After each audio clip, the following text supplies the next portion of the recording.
salut, Mbote Mingi na Balanzia B52, la mignonne officielle. Voilà, moi, votre humble servante, maman B52. Je suis là encore une fois de plus pour vous servir. En tout cas, Naïbi Sarabiso que servir Bino et Zalara devoir ponanga. Voilà pourquoi ce qui est rolobaeza tout mon karaté to yaka vraiment pour nous komeka ko solo la et l'on bino balandi ya B52 la mignonne officielle. Voilà, aujourd'hui on est là, on va essayer un peu de parler sur cette affaire de notre sœur Eunice Manyanga. J'espère que si vous avez ma vidéo précédente, mon vidéo motokotisaki avant matanga ya pasteur Nabiso Christian Dakumuda. Babengi Saka, il paraît, Babengi Saka, sœur Eunice pour prester. Et la sœur Eunice avait demandé $1000. En tout cas, tout ça est là qui a ngope. Moi, analyse qui ceux qui bozongi na ba vidéo ya kala, beaucoup retrouver vidéo ana eza awana katia B52 la mignonne officielle. Bana famille libota na pesi bino mbote bisika bizwa mi bino lelo eza lundi le 24 février 2025. En tout cas, nzamba lola amona bino apambola langa bino bisika nyonso bozwami badina chou ba pesha lover. Bato nyonso tu balingaka Cardozo mille esprit, bato nyonso tu balingaka Grâce Luzolo, bato nyonso tu balingaka mama na biso top wato kilo mboka, bato nyonso tu balingaka mama 1050. En tout cas nzamba lola apambola bino poutine de l'écriture car nenga tika biso nzalate film ezoleka déjà wana to na 4e épisode na biso ya pote ezoleka wana la famille. Film moko pas comme les autres. Bokene na lombango ndeko o nanu atali film na bisote. En tout cas kene na lombango pe na limemia nyonso tu. Kolanda film na biso en tout cas ekosunga yo ekosunga pengai. Objectif ya ba film na biso ezalaka nini? Ezalaka que ata mutu moko. Ata mutu moko kaka. Tellement ba film na biso za ba film moko éducatif. To sengra nzambe prière na biso za ata mutu moko abongwama ata mutu moko abongola motema na ye kaka ndenge lelo grande dame aye ko bongola maloba na ye nazochela bino ye bokolanda ye po ye pe aza parmi bato penza batelemela ki penza makambo o ya sœur na biso Eunice Manyanga ya ko taxer na ba concert ceux qui va bengisi et tout ba invité quelque part car nenge sœur Eunice Aemba lobela bango bako bongo la maloba yebisa voisin bako bongo la maloba pona B52 boko bongo la maloba lelo 42 grande dame yemoko boyo kaya lobi ayaki alobaki tangu même mutu abenga ki pona couper cette information azongi lisusu pona koyebisa que en tout cas sœur Eunice abetaki na veille mortuaire ya pasteur Nabiso Christian Dakumuda 101 rond bapesaki et l'autre côté elle est venue, elle a servi pour Moussa na yangwana nzambe apambolier nzembo na epeza wana ya pio ya famille bandi bozo cartonner na ebisi bino non c'est à choisir sous soyez na nzembo na oyo nzambe na nzembo na ebisi bino la famille et ça souka na nzembo lelo to eli wana te donc to landa grande dame ameki couper cette explication du sous en tout cas félicitations à notre sœur maman Eunice Manyanga nzamba lola apambola yo musala toujours ekende liboso résultat lo sambo yango ezomonana le résultat lo sambo wabiso koloni nguba okobuka kaka nguba ta ya récolte nzambe sukwa zo sala zo récolter mangengenge malgré que na mangengenge trop molemba ratende femme tama alobara toujours après la prière c'est la prière famille bota bozala wana ebele déjà 16 heures pardon 30 heures de Kinshasa na ba pota la monoko bolim sa on lo ba bienté 16 heures heure de Kinshasa en tout cas bozalana ebele 16h30 pardon bozalana ebele pour Hollanda film na biso pote total la 5e épisode na biso ya lelo nzamba lola apambola bino tozalana commenter partager au maximum bo partager pena et là on a comment qui lobi les cas na ozwa notification na okota mais parmi ba commentaire na zaki 10e na commentaire na bi mais non félicitations na ba na famille Libota événement eza moko toko bossa na ngote le 29 mars 7 ans d'anniversaire ya Bella Production en tout cas vous allez wana belé ba billet déjà eza billetterie déjà open eza ouvert boke bosomba ba billet na bino $10 place VIP $30 jour wana il y aura des surprises agréables. La famille, je vous jure que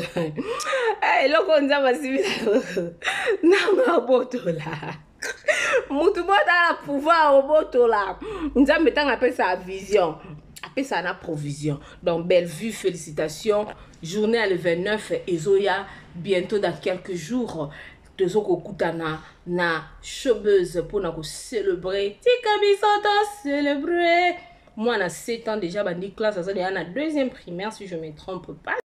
Si j'ai une bonne idée, moi, on a 7 ans déjà, ça c'est la deuxième primaire. Pour biso, la gardienne a 5 ans, et puis première, on a 6 ans. Voilà, bisous. On se retrouve à la prochaine. Tout la grande dame, j'aime beaucoup cette dame parce que elle parle vraiment avec tout son cœur. Aza hypoté, hein. Aza ne hypoté. Moi, sonne na chela bino siko. To landa ena no nalumbango. Et puis tokutani nambalasima. Sœur Eunice Manianga, bravo. Bande kokande na robaki na ba vidéo précédente que fallait na sala ba émission moi belé ba vidéo moi belé. Mais ba temps ba na semblait difficile surtout ndé to komi tellement concentré na mambo Congo oyo. Tant ça mambo ezozalate.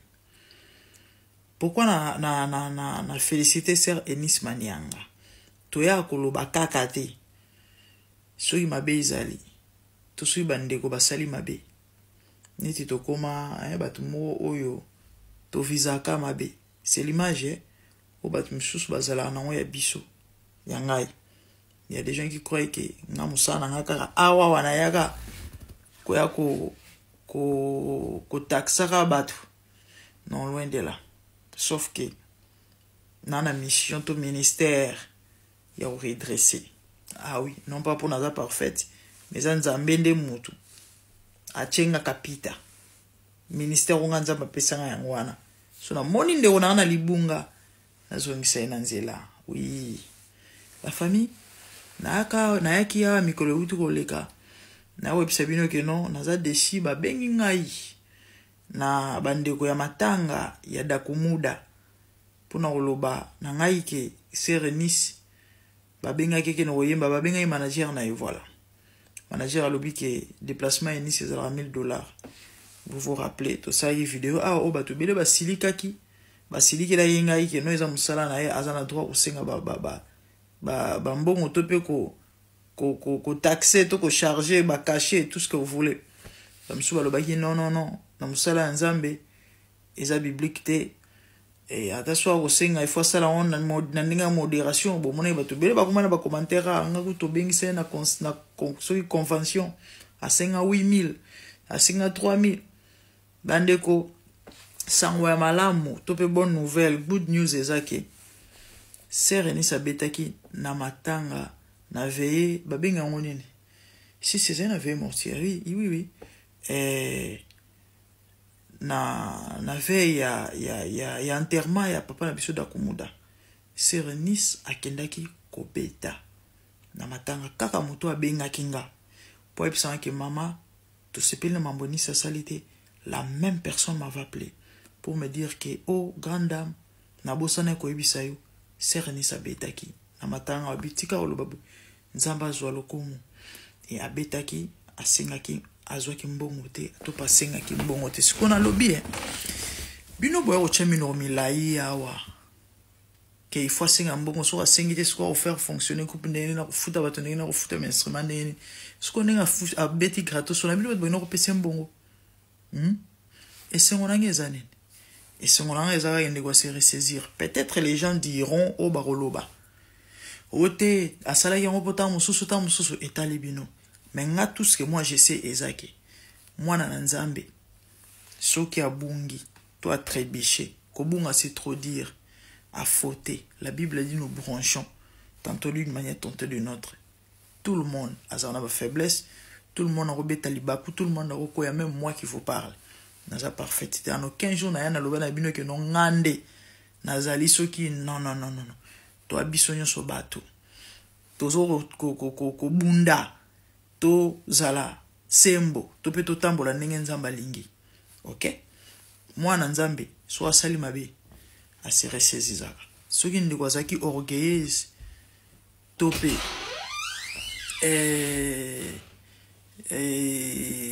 yo la lite. You didn't sleep? Are you serious? Go to sleep. I want to go to. Bane wolim sangai.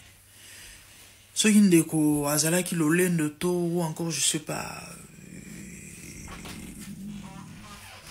alingeta msusu a désisté to a tika la position naï. Mais si la sœur a kenai ko poser acte wana a beteli yango pe claironté to alobela yango to asala yango chantage ezaka keno ki bomwana na nzambe quelque part conscience wana ya bonzambe mutu pousser à ça le wana. Donc ezaba bloc féliciter ya louer sœur nisi tikala ka rande ngwana.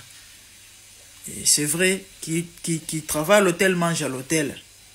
Atasui ba ndeko msu ba passer msu ba robengisa ka yo pour que no beta na ba convention.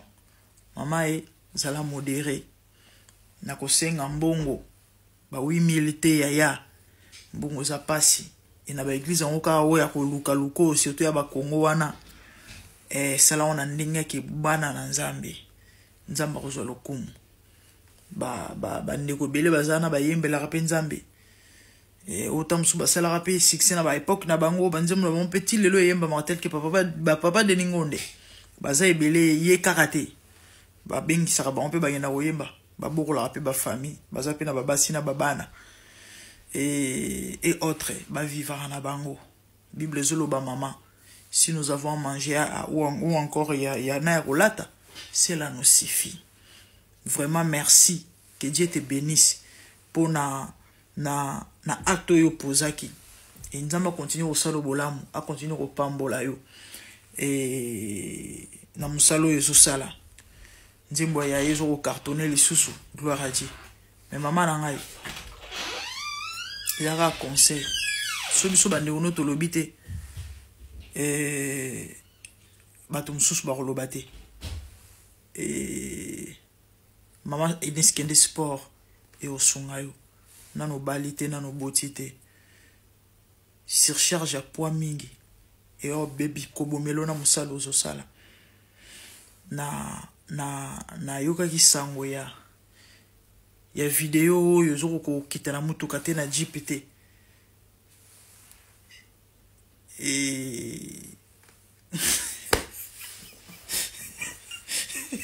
et de où ça. Bref, na mona pesa ba détail. Na mona pesa ba détail. Maman Nice, to ebi ko amuta munene. Oui. Mais oko yipe ko contrôler yango. OK? Surtout que na no balite na no botite to ebi biso nyonso moi si soka boti aya munene. Na za na taille 8. Na ba no pesa 57 58 kilos. Lelo na mo peso de la 80 kilos na obunda na kita et ça peu facilité. Maman na no botite kende gym. Tamba créer ka ngona bi ko za busy mais so créer tenter tant que c'est créer tu es obligé de le faire pour na obattre la santé na yo sinon ça va te créer de très sérieux problèmes à la longue. Tu es encore trop jeune. Sinon en tout cas tout sepela ki nga personnellement na sepela ina sango wana. Sepela ina sango wana. Et on a le non ça la vidéo.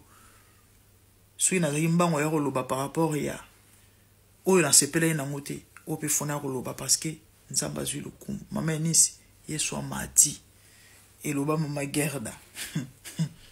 Nzamba zwa lokumu ozongisi yesu na motema. Et c'est ça. Elo nana loba na suka. Voilà. Elo nana loba na suka ezakaka. Nena loba na bana nzambe. Tel que tozalaka ba chrétien. Tozali na responsabilité ya kokengelana. C'est biblique. Omoni coach na mbeba. Belela coach. Bengaye. Okoyepe koloba eloba na certama. Okoyepe koloba na réseaux sociaux. Bon, c'est biblique. Bible ezoloba Paul azoyebisa Timothée. Babazo sumuka. Ceux qui pêchent et reprend-les en public, afin que les autres éprouver crainte. Parce que tout le monde a bayaka. Pour n'aller ko benga yete moko te. So te o reprocher mutu. Exact au salon pour n'aller karaté. Tout salon peut pour n'aba misusu. Afin que mutu misusu tam supa zaina nzela ko bunga. Mala moko azonga. Mususu bo tam so ba ne ko boite. A comprendre que te. C'est que ça m'a renvoyé mabe. Ya malamu te. De funa zonga eta mwana nzambe. C'est biblique. Tozana responsabilité. Yako kengelana. Ngana kengela serenis. Frère Songola kengela ngai. C'est dans la Bible. Pierre, Paul a réprimé Pierre. Galate 2. Yo tanga la Bible te. Bana on a verset 11 kita. Pierre, païen. Azongela kopo. Azongela ba chéri. À suivre. Dans le téléphone du Solwana. La vidéo Olana.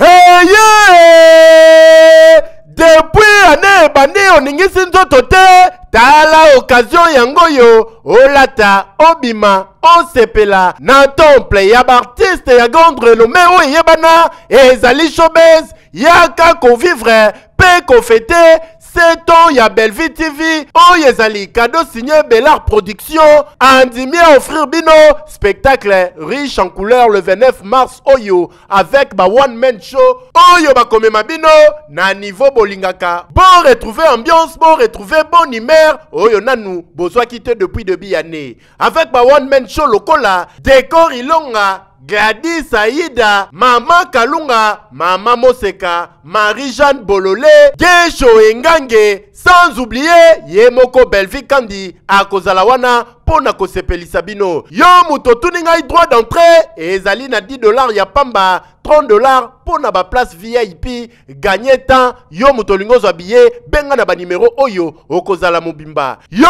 muto yebenanu, Carrefour pe temple ya bastar ya RDCT o ezali showbiz ezali na croisement ya ba avenue Colonel Munjiba na boulevard du 30 juin yaka awa o sepela o vivre ambiance oyo na notikali ko vivre te le 29 mars oyo na showbiz nga na zanga te keyo oui. Bonjour à tout le monde. Voilà, nous sommes là. Genès boutique online. En tout cas, venez nombreux. Si vous avez vos manifestations, si vous avez de mariage, vous voulez changer des robes, n'hésitez pas de nous contacter ici chez Genès boutique. Oh mon Dieu, si belle la robe de gloire. Ceci s'appelle la robe de gloire. Venez nombreux. Notre numéro s'affiche. Contactez-nous pour vos fêtes. Vous ne serez pas déçus. Livraison à domicile. We welcome you to come in numbers to order here to wedding dress for hire and sales. Welcome. Na évité vidéo oyo ernime kokoma ekomela bino ezali mama Joséphine mama Zozo na yebi bino solution oyo ezali solution ya ba problème na biso yango ezanini ba problème na biso yango eza ba problème ya santé eza ba maladie oyo eza kati na biso ba maladie telle que diabète tension AVC prostate, ba hernie, ba maladie wana nyonso tout oyo ezo déranger biso, ba ménopause, mutu pasi, maladie nini, épilepsie, maladie nyonso tout oyo ezo déranger ndeko na yo, oyo aza pembe na yo ezo déranger mwana na yo, oyo ya cancer, oyo ezo déranger biso, solution yango yo, na yeli yo solution, ya ba produit na biso, ya naturel, ba produit oyo ezali ba complément alimentaire, ba produit oyo ezali 100% naturel, ba produit na biso ya Occident. ndeko na nga na ili yo ba produit oyo eza juste biloko kolia oyo tozo ko compléter na nzoto na biso. Pourquoi? Parce que monde entier, monde déjà eza pollué. Eza pollué à partir ya biloko oyo tozo lia. Biloko tozo lia yango ezo détruire ba santé na biso. Pourquoi? Parce que biloko tozo lia bazo travailler yango na ba produits chimiques. Biloko tozolia bazo tia yango ba poison, biloko tozolia bazo tia yango même ba hormone. Yango wana compagnie ya aloe vera products bakanise li peuple na bango partout dans le monde entier, na plus de 160 pays. Balobi non, tikato kanisi la peuple na biso pona bien-être na bango et pona santé na bango ezala malamu. Yango wana ba produit na biso yango yo eza wana pona kosunga biso na ba santé. Atika na ebisa yo bien fait ya produit na biso aloe vera gel. Produit oyo okoko zanga yango na ndaku na yo te. Yo oza na problème ya insomnie, olala kate produit oyo eza somnifère. Ezo pesa yo pongi. Yo oyo oza na nzoto makasi te, produit oyo eza tonique. Eza wana po pesa yo nzoto makasi. Yo oyo oza na ba toxine na nzoto na yo, produit oyo eza détoxifiant, eza ko détoxifier nzoto na yo, eza ko purifier makila na yo, eza ko sukula ba veine na yo. Produit oyo eza na ba bienfait ebele. Produit oyo ko soigner pour l'estomac, produit oyo ko soigner pour la constipation, produit oyo eza produit moko eza ko sunga système immunitaire na biso. Yango wana ndeko yo ko zanga ba produit oyo te pour la santé na yo. Santé eza na prité, santé eza na prité. Yango wana somba produit oyo soki omilingaka pe olingi libota na yo, olingi mobali na yo, olingi bana na yo te okoko sanga produit oyo te. Yango na yoko présenter yo produit ya aloe vera gel. Yango soko olingi kozwa yango lolenge nini? Contactez Maman Joséphine na plus 44 79 853 90 849. Na balieli susu plus 44 79 853 90 849. Tika nzambe apambola yo kozanga produit oyo te aloe vera gel. Oh la mignonne, botika la bébé. Oh la kina sala mignonne bokoli yango 0 lobezala kina 10 52 yo bokoli yango na 1 yango zopesa posa kozongisanga bebe na mbuma basala ba chausse kaka pona ba voiture te